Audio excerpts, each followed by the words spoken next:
भुवनेश्वर रे मर्डर भुवनेश्वर एयरफिल्ड थाना कुहारे बीभत्स हत्याकांड परिबा कटा छुरी रे पत्नी को तंटी काटिला स्वामी और पत्नी को हत्या करने पर स्वामी आत्मसमर्पण करिछि। अभियुक्त स्वामी देवराज षडंगी को गिरफ्त करी पुलिस तदंत करुछि। मृतक ना प्रियम्रदा षडंगी। अभियुक्त Devraj retired senior account officer होइथिबा सूचना रही। घटनास्थल फोरेंसिक टीम एवं कमिशनरेट पुलिस पहुंची तनाघना तदंत करुछि। मानसिक चाप पाई कहुछि एभली घटना घटा जाइछि। हत्याकांड घटिछि। 2 वर्ष पूर्व देवराज अवसर नहीं सेबेठू घरे पत्नी सह से रहुथिले एवं कौन कारण रही ताकू निश्चित भाव में वर्तमान अनुध्यान करा जाउछि।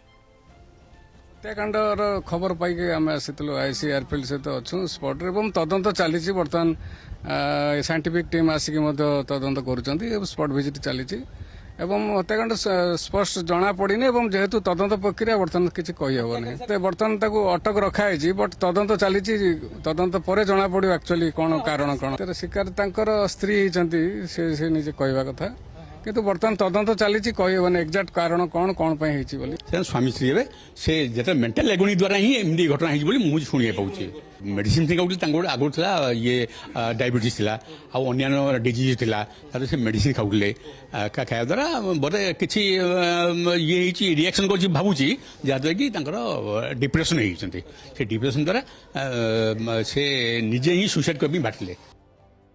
आलोचना करबा तापस परिडा भुवनेश्वर रिपोर्टर हमसे जोड़ी। तापस जो भली भाव में जड़े रिटायर्ड ऑफिसर को घरे जो हत्याकांडटी घटी जहाँ प्रारंभिक सूचना रही स्त्री तंटी काटी परिबा कटा छुरी पुणी तंटी काटी स्त्री को हत्या करिसेंती स्वामी। ए प्रकार परिस्थिति कहीं उत्पन्न है जो भली मानसिक भारसाम्य कथा कहुच्छी कौन चाप जो ये घटना घटे थी पारती बोली आलोचना करा जाउछि। प्रकृत में कारण कौन पुलिस किभली से बाबद अनुधान करुछि।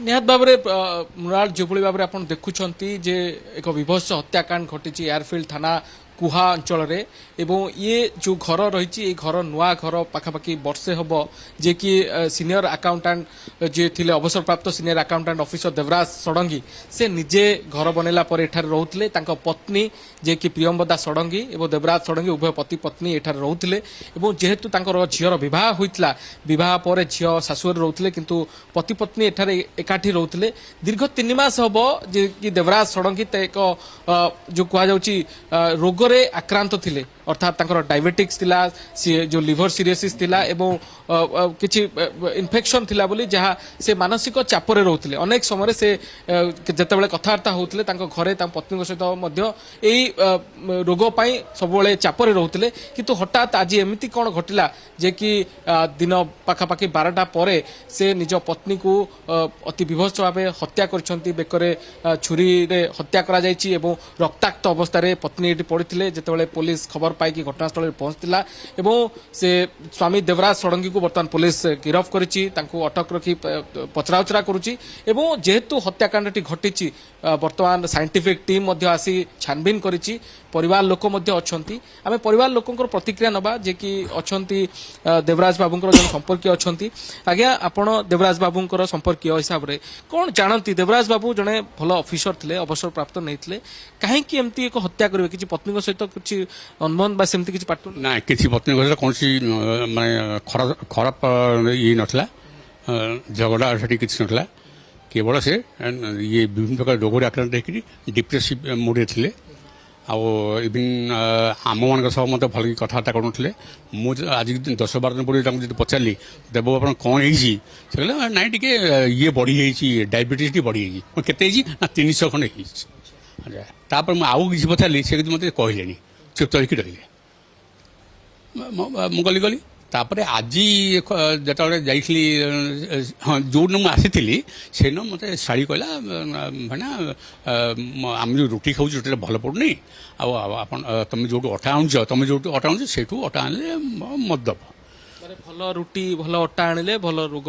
माने डायबिटिक कंट्रोल हम या भाविकी गोटे नहीं डायबिटिक कंट्रोल नुह सदयुक्त हम कौन जो अटा आणुच्च जो टाण हो खाया भल लगुनि कौन स्वामी कौन बाहर को जाते ତାଙ୍କ ସ୍ୱାମୀ ବାହାରକୁ ପ୍ରାୟ ଯାଆନ୍ତିନି, ଏଇ ଯେଉଁ ଦେହ ଖରାପ ହେଲା ପରେ ବାହାରକୁ ପ୍ରାୟ ଯାଆନ୍ତିନି। ଏମିତି ନିହାତି ଦରକାର ପଡ଼ିଲେ ସକାଳେ ଯାଆନ୍ତି, କ୍ଷୀର ନେଇ ଯାଆନ୍ତି, ଆଉ ସନ୍ଧ୍ୟାବେଳେ ମୋର ଟିକେ ଖାଲି ବୁଲାବୁଲି କରନ୍ତି, ଆଉ ବିଶେଷ ଘରୁ ବାହାର ଆସିକି ଯେତେବେଳେ ଆଣିକି ପହଞ୍ଚିଲେ ଅଟା ଆଣିକି କ'ଣ ଦେଖିବାକୁ ପାଇଲେ?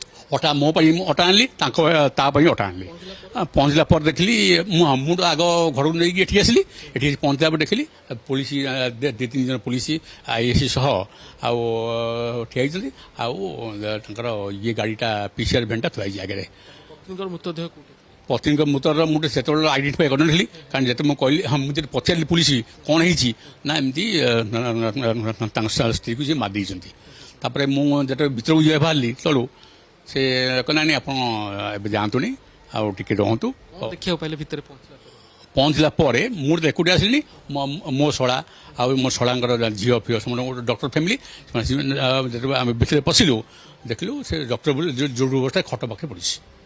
କ'ଣ ହେଇଥିବ, କାହିଁକି ହତ୍ୟା, ମାନେ କ'ଣ, ମାନେ ହୁଏତ କ'ଣ ହେଇଥିବ କିଛି ଆପଣ ଭାବୁଛନ୍ତି? ମୁଁ ଯାହା ଶୁଣୁଛି ବା ପୋଲିସ ମୋତେ ଯାହା କହୁଛି, ସେ କୋଉଠି ନିଜେ ସୁଇସାଇଡ୍ ପାଇଁ ଆଟେମ୍ପ୍ଟ କରିଥିଲେ, ଆଜି ବି ସୁଇସାଇଡ୍ କରିଥାନ୍ତେ, କିନ୍ତୁ ତାକୁ ଅଟକେଇଥିଲା, ମୋ ଶାଳୀ ଅଟକେଇଥିଲା, ପ୍ରିୟମ୍ବଦା ତାକୁ ଅଟକେଇଥିଲା ମାନେ ଖୁବ୍ ଧସ୍ତାଧସ୍ତି ବି ହେଇଥିଲା, ଅଟକିଲା, କିନ୍ତୁ ସେ ମାନିନଥିଲେ, ନ ମାରି ତା ବେକକୁ ଧରିଥିଲେ, ବେକ ଧରିକି ବେକ ଚାପିବାକୁ ଯେତେ କଲେ ସେ ଗଁ ହେଲା ପରେ ଜାଗରେ ତାକୁ ଛୁରୀ ବସିଲେ। ଛୁରୀଟା କ'ଣ ପରିବା କଟା ଛୁରୀ? ପରିବାର ଛୁରୀ, ଅତି ପତଳା ଛୁରୀ, କିନ୍ତୁ ସେ ଖୁବ୍ ମାନେ ଶରୀର ଭିତରକୁ ପଡ଼ିଛି, ଆଉ ତାର ପୁରା ରକ୍ତ ଜୁଡ଼ୁବୁଡ଼ୁ ହେଇଛି। ଆଉ ନିହାତି ଭାବରେ ମୃଣାଳ ଯେଉଁଭଳି ଭାବରେ ଆପଣ ଶୁଣୁଥିଲେ ଘର ଯେଉଁଭଳି ସମ୍ପର୍କୀୟ ପ୍ରତିକ୍ରିୟା, ଯେ ହୁଏତ ଦେବରାଜ ବାବୁ ଯେହେତୁ ରୋଗରେ ଆକ୍ରାନ୍ତ ଥିଲେ, ମାନସିକ ଚାପରେ ରହୁଥିଲେ, ଆତ୍ମହତ୍ୟା ପାଇଁ ଚେଷ୍ଟା କରିଛନ୍ତି, ଯାହାକୁ ରୋକିବା ପାଇଁ ପତ୍ନୀ ଯେତେବେଳେ ଚେଷ୍ଟା କରିଛନ୍ତି ତାଙ୍କୁ ଅଟକାଇବା ପାଇଁ, ହୁଏତ ସେ ଏଭଳି ହତ୍ୟାର ଶିକାର ହୋଇଥିବା ସନ୍ଦେହ କରାଯାଉଛି। ପୁଲିସ ମଧ୍ୟ ତାଙ୍କ ମେଡିକାଲ ରିପୋର୍ଟକୁ ଯାଞ୍ଚ କରୁଛି, ସମ୍ପର୍କୀୟଙ୍କୁ ପଚରାଉଚରା କରୁଛି, ଏବଂ କିଭଳି ତାଙ୍କର ମାନସିକ ଥିଲା, ସେ ସମୟରେ କାହା ସହିତ କ'ଣ କେମିତି କଥା ହେଇଥିଲେ ସେ ନେଇକି ମଧ୍ୟ ପୁଲିସ ତାଙ୍କୁ ପଚରାଉଚରା କରୁଛି। ଏବଂ ଯେହେତୁ ସେ ନିଜେ ପୁଲିସ ସହିତ ମଧ୍ୟ ଅଛନ୍ତି ଏବଂ ହତ୍ୟାର ତାଙ୍କର କୌଣସି ଉଦ୍ଦେଶ୍ୟ ଥିଲା କି ନାହିଁ ତାହା ପଛରେ ବର୍ତ୍ତମାନ ପୁଲିସର ତଦନ୍ତ ଜାରି ରହିଛି ଓ ପରବର୍ତ୍ତୀ ପର୍ଯ୍ୟାୟରେ ସ୍ପଷ୍ଟ ହେବ ଯେ ହତ୍ୟା ପଛର କାରଣ କ'ଣ ହୋଇଥାଇପାରେ। ମୁନା, ବହୁତ ଧନ୍ୟବାଦ ତାପସ, ବିସ୍ତୃତ ସୂଚନାରେ ଏବଂ ଆଲୋଚନାରେ ଆମ ସହିତ ରହିଥିବାରୁ।